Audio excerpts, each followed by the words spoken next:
Wall Street's main indexes closed higher after choppy trading on Thursday, despite a drag by some big tech names. The Dow gained 1%, the S&P 500 added about 0.5%, and the Nasdaq ended roughly flat. Shares of Alphabet touched a 4-week low after the Justice Department argued to a judge that Google must sell its Chrome browser and take other measures to end its monopoly of online search. And Amazon fell after a report said it will likely face an EU investigation next year into whether it favors its own brands on its online marketplace. On the flip side, shares of Wall Street's biggest company, Nvidia, seesawed a day after its earnings release, ultimately adding 0.5%. And shares of cloud company Salesforce climbed 3% after 3 brokerages lifted their price targets on the stock.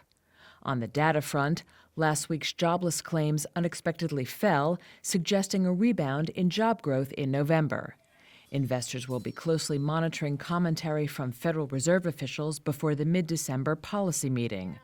Melissa Brown, Managing Director of Investment Decision Research at SimCorp, said she thinks the Fed may need to reconsider its approach once President-elect Donald Trump begins implementing his policy agenda.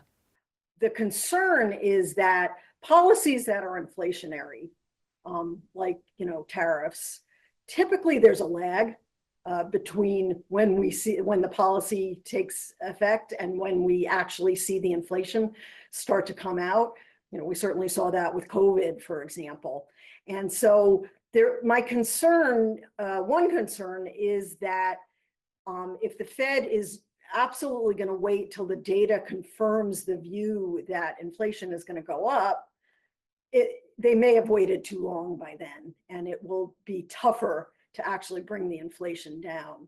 Traders also monitored geopolitical tensions between Ukraine and Russia that sent crude prices higher and added a 0.8% gain in the energy sector.